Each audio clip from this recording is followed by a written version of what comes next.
Hello everyone, welcome. सो हम लोग last class में डिस्कस कर रहे थे एल्केन वाला चैप्टर। तो एल्केन में हम डिस्कस कर रहे थे बेसिकली उसकी प्रिपरेशंस। तो हमने फर्स्ट प्रिपरेशन डिस्कस की थी जो कि थी catalytic hydrogenation of alkene and alkyne. तो आज जो सेकंड प्रिपरेशन है वो दो नेम रिएक्शन है। कौन कौन से? एक तो कोरे-हाउस सिंथेसिस और एक हमारी क्या है, फ्रैंकलाइन रिएक्शन। ठीक है,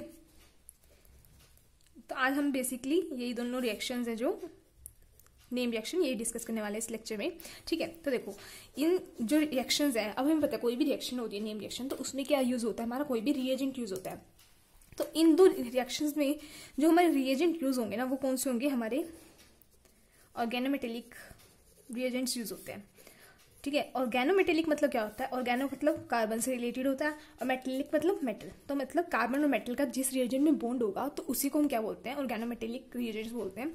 जैसे कि हम एग्जांपल बोलती हूँ RLI, ठीक है, RMgCl, RMgX लिख लो, विग्नार्ड रिएजेंट हो गया। ब्यूटाइल लिथियम वाला, ब्यूटाइल लिथियम ले लेते हैं, एल्काइल लिथियम बोल लो। ठीक है, R2CuLi क्या हो गया? ये भी मेटल हो गया और ये ये ऑर्गेनो मतलब कार्बन हो गया और ये क्या हो गया? मेटल हो गया। मतलब क्या हो गया? गिलमान रिएजेंट हो गया। फिर हो गया R2Zn, ठीक है, R2CD कैडमियम। ठीक है, तो ये जितने भी कॉम्प्लेक्स मतलब रिएजेंट्स हैं, ये क्या है? मेटल है हमारे। देखो ये मेटल्स है ना, तो मेटल और कार्बन के जो बीच में बॉन्ड होता है उनको हम क्या बोलते हैं? बेसिकली ऑर्गेनोमेटेलिक रिएजेंट्स बोलते हैं। तो इसमें हमें मतलब इन्हीं का यूज करते हैं, मतलब ऑर्गेनोमेटेलिक रिएजेंट्स यूज होते हैं इसमें। तो देखो जो R2Zn है ये हमारा यूज होता है किसमें? फ्रैंकलाइन में रिएजेंट यूज होता है। ठीक है, और जो हमारा R2CuLi है मतलब क्या? गिलमान रिएजेंट, ये हमारा यूज होता है कोरे-हाउस रिएक्शन में, मतलब कोरे-हाउस सिंथेसिस में यूज करते हैं। ठीक है, तो ये दोनों हमें यूज करने होता है। और देखो ये हो गया कार्बन, ये हो गया मेटल। अब आपको पता है मेटल क्या होता है? इलेक्ट्रोपॉजिटिव होता है। तो अगर मेटल इलेक्ट्रोपॉजिटिव है तो इसके ऊपर क्या आएगा? डेल्टा पॉजिटिव, और कार्बन इलेक्ट्रोनेगेटिव है तो इसके ऊपर आएगा डेल्टा नेगेटिव। बस सभी रिएक्शन में आपको यही याद रखना है। देखो नेम रिएक्शन तो कुछ भी नहीं है, आपको मैकेनिज्म पता होना चाहिए। अगर आपको मैकेनिज्म पता है तो आप बहुत सारे नेम रिएक्शंस कुछ भी दे दे आपको, अगर आपको मैकेनिज्म पता है तो बहुत इजीली कर सकते हो। ठीक है, हम पहले डिस्कस करते हैं हमारी फ्रैंकलाइन, क्योंकि ये सबसे पहले इससे ईजी है, तो हम इसी को डिस्कस कर लेते हैं। कौन सी होगी? फ्रैंकलाइन रिएक्शन। देखो हमने इसमें रिएजेंट तो पढ़ ही लिया, क्या होगा हमारा? R2Zn। तो ये हमारा रिएजेंट होगा क्या? देखो मैंने लिखा R2Zn। ठीक है, इसके अंदर मैंने डाल दिया एल्काइल हैलाइड, ये कोई भी एल्काइल हैलाइड डाल दिया। X क्या है? हमारा लिविंग ग्रुप है, तभी तो एल्काइल हैलाइड हो गया। ठीक है, अब इसमें क्या होगा? देखो ये क्या मेटल है, मतलब डेल्टा पॉजिटिव हो गया इसके ऊपर, और ये क्या कार्बन, मतलब इसके ऊपर डेल्टा नेगेटिव हो गया। अब ये क्या करेगा? डेल्टा नेगेटिव इस वाले इस पे अटैक करेगा और ये X निकल जाएगा। कौन सी रिएक्शन है यहाँ पे? न्यूक्लियोफिलिक सब्स्टिट्यूशन रिएक्शन हुई। अब न्यूक्लियोफिलिक सब्स्टिट्यूशन रिएक्शन कैसी हुई? देखो ये क्या हमारा डेल नेगेटिव है, मतलब किसी भी स्पीसीज के ऊपर नेगेटिव चार्ज होता है, वो अटैक कर रहा होता है, क्या होगा? न्यूक्लियोफाइल हो गया।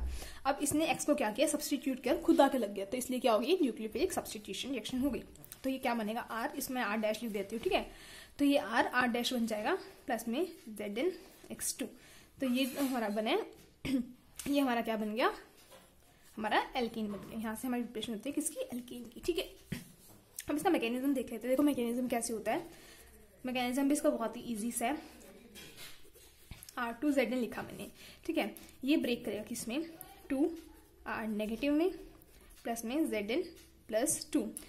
ठीक है, ये हमारी क्या बन गया? कोई भी स्पीसीज नेगेटिवली चार्ज स्पीसीज बोल सकते हैं इसको हम।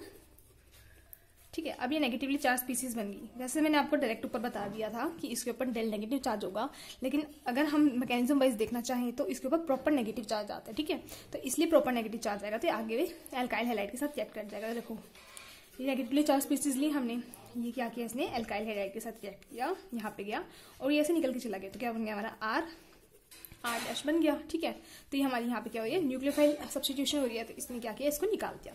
तो अगर मैं एग्जांपल लेना चाहूँ, बहुत ही सिंपल सा, देखो ये 2 स्टेप में रिएक्शन आपकी कंप्लीट हो जा रही है।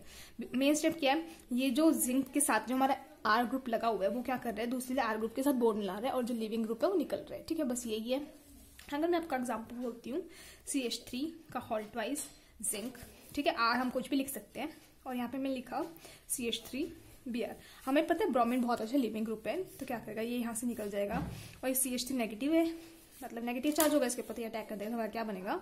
CH3 एंड CH3 क्या बन गया? हमारा एल्कीन। ठीक है, एक और एग्जांपल लिखते हैं। देखो CH3 CH2 का halt wise zinc plus CH3 CH2 आई भी क्या हमारा बहुत अच्छा लिविंग ग्रुप है आयोडीन, ठीक है। तो ये क्या करेगा, ये इसके ऊपर यहाँ पे अटैक करेगा और ये यहाँ से निकल जाएगा। तो क्या बनेगा CH3 CH2।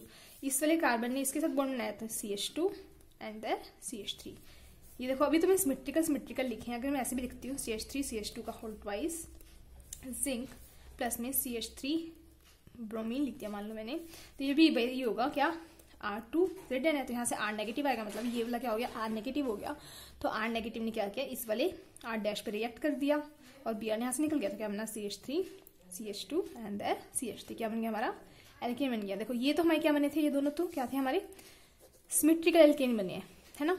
और ये हमारा क्या है, हमारा अनसिमेट्रिकल एल्केन है। तो यहाँ से एक बात आपको बाद में बताऊंगी, बस याद रखना, यहाँ से हम सिमेट्रिकल एल्केन भी बन रहा है, हमारा अनसिमेट्रिकल एल्केन भी बन रहा है, ठीक है। अब हम जो डिस्कस कर रहे हैं वो है हमारी क्या नेक्स्ट नेम रिएक्शन कौन सी है, कॉरी हाउस सिंथेसिस। ये भी बिल्कुल सिंपल सी है, जैसे फ्रैंकलैंड है वैसे ये है, इसमें भी कुछ नहीं है। देखो क्या लिखते हैं R2CuLi, ये वाला रिएजेंट यूज होता है इसमें। कौन सा होता है ये रिएजेंट, हमें पता है ये क्या है, हमारा गिलमान रिएजेंट है, ठीक है। इसके अंदर डाला एल्काइल हैलाइड डाल दिया मैंने, तो क्या होगा, ये इस पे R नेगेटिव होगा। मैंने आपको गिलमान रिएजेंट वाली वीडियोस में मैंने अच्छी तरह से एक्सप्लेन किया होगा। ये क्या हो गया, R नेगेटिव हो गया, तो R नेगेटिव क्या करेगा, इस पे अटैक करेगा और X निकल जाएगा। तो R डैश बन गया प्लस CuX प्लस में LiX, यहाँ पे लिथियम है ना, ये तो CuX बन गया और लिथियम भी X बन गया, ठीक है। तो हमारा बेसिकली हम क्या बनाना चाह रहे हैं, एल्केन बनाना चाह रहे हैं। तो हमारा एल्केन तो बनी गया इससे, ठीक है। तो ये वाली रिएक्शन यूज होती है किसके लिए, एल्केन की प्रिपरेशन के लिए। अब देखो इसका मैकेनिज्म देख लेते हैं, क्योंकि मैकेनिज्म से बहुत बार क्वेश्चन आते हैं, डायरेक्ट क्वेश्चन पूछ देते हैं, क्योंकि आपको क्या करते हैं वो गिलमैन रिएजेंट से स्टार्ट करके नहीं देते, आपको गिलमैन रिएजेंट वहाँ पे खुद ही बनाना पड़ता है। तो कैसे बनाएंगे, अब मैं लिखती हूँ R-X, ठीक है।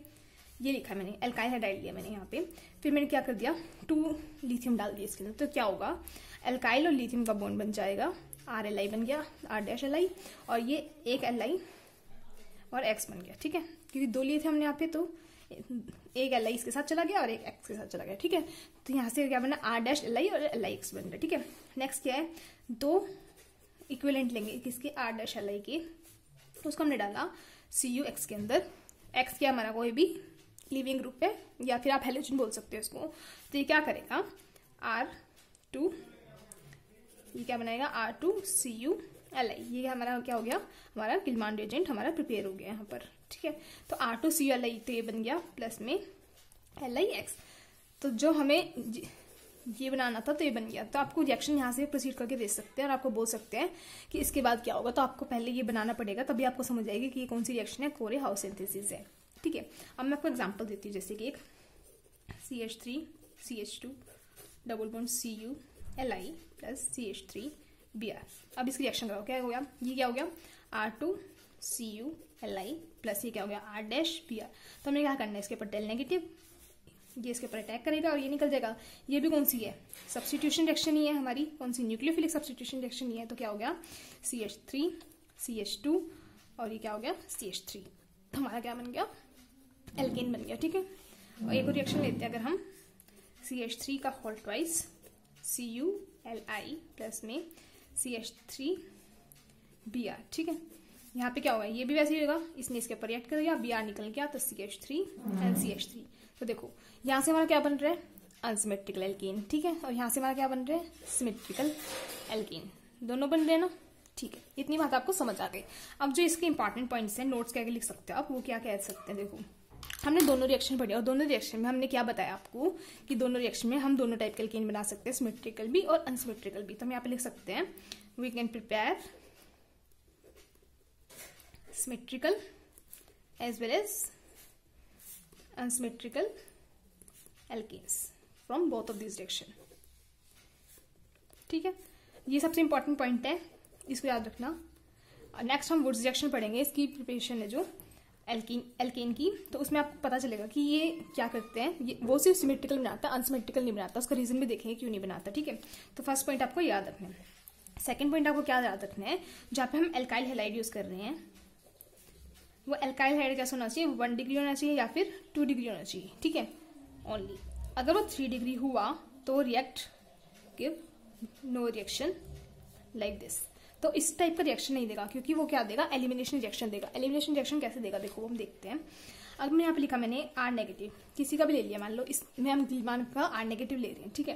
प्लस में मैंने क्या किया, यहाँ पे मैंने टर्शरी अल्काइल हैलाइड ले लिया, तो CH3 और यहाँ पे आ गया Br, ठीक है। अब देखो R नेगेटिव अगर यहाँ पे अटैक करेगा और यहाँ से निकल जाएगा तो यहाँ पे अटैक नहीं हो सकता। क्यों नहीं हो सकता? क्योंकि ये देखो क्या है, हमारे बहुत ज्यादा बल्कि ग्रुप है, और अगर ये बल्कि ग्रुप है तो इसको यहाँ से आने नहीं देंगे। क्या प्रोवाइड करेंगे? स्टेटिक हिंड्रेंस प्रोवाइड करेंगे। अगर ये इसको स्टेटिक हिंड्रेंस प्रोवाइड कर रहे हैं तो ये एज अ न्यूक्लियोफाइल अटैक नहीं करेगा, और हमें पता है जो भी चीज एज अ न्यूक्लियोफाइल अटैक नहीं कर पाती तो एज अ बेस अटैक करेगी। तो बेस क्या करेगी, इसका CH3 का एक H यहाँ से निकाल लेगी, तो इसके ऊपर क्या आ जाएगा, CH2 नेगेटिव आ जाएगा, और यहाँ से Br निकल जाएगा, तो इस कार्बन पे आ गया पॉजिटिव आ गया, तो कार्बन पे आया पॉजिटिव, इस वाली कार्बन पे आया नेगेटिव, और यहाँ पे क्या था हमारा CH3 और यहाँ पे हमारा CH3। अब नेगेटिव एंड पॉजिटिव क्या करेंगे, मिलके बॉन्ड बना लेंगे, CH2 CH3। तो यहाँ से जो हमें एल्केन बनाना चाह रहे थे, हम एल्केन तो नहीं बना यहाँ से, तो इसलिए 3 डिग्री अल्काइल हैलाइड जो वो क्या करेगा, वो रिएक्शन नहीं देता है, ठीक है। बस ये सिंपल से था। और थर्ड स्टेप को याद रखना है जो आपको, आप क्या कर सकते हैं, यहाँ से मीथेन प्रिपेयर नहीं कर सकते, क्योंकि ये दोनों रिएक्शन कौन सी है, कपलिंग रिएक्शन। देखो कपलिंग रिएक्शन, तो आपको एक आर यहाँ पे भी चाहिए और एक आर आपको यहाँ पे भी चाहिए। तो आप ऐसा क्या कर सकते हो कि यहाँ पे सिर्फ एक ही आर आए, मतलब CH4 के लिए तो हमें एक ही आर की जरूरत होगी, मतलब एक ही कार्बन की जरूरत होगी। तो अगर एक कार्बन Cu के साथ लग गया तो यहाँ पे अल्काइल हैलाइड के लिए तो कुछ बचा ही नहीं, तो इसलिए आप क्या मीथेन प्रिपेयर नहीं कर सकते। किस वाले से, कोरेहाउस से प्रिपेयर नहीं कर सकते, सिमिली या फ्रैंकलिन से भी प्रिपेयर नहीं कर सकते। क्यों? क्योंकि यहाँ पे भी आपको R चाहिए और यहाँ पे भी आपको R चाहिए। तो मान लो यहाँ पे मैंने CH3 लिख दिया का होल्ड बाई Z, तो यहाँ पे भी हमें कुछ चाहिएगा ना, और ये इसके साथ कंबाइन करेगा, मतलब R और R बॉन्ड बना रहे हैं। तो ऐसा तो हो ही नहीं सकता, CH4 में तो एक ही कार्बन है, तो इसका मतलब हम दोनों रिएक्शन से हमारा क्या मीथेन प्रिपेयर नहीं कर सकते हैं, ठीक है। तो ये थे हमारी 2 simple reaction, Corey House reaction, Franklin reaction. अगर आपको कुछ भी डाउट रह गया हो तो मुझसे कमेंट सेक्शन में पूछ सकते हैं। If you like the video please share with your friends and subscribe to my channel. Thank you so much for watching.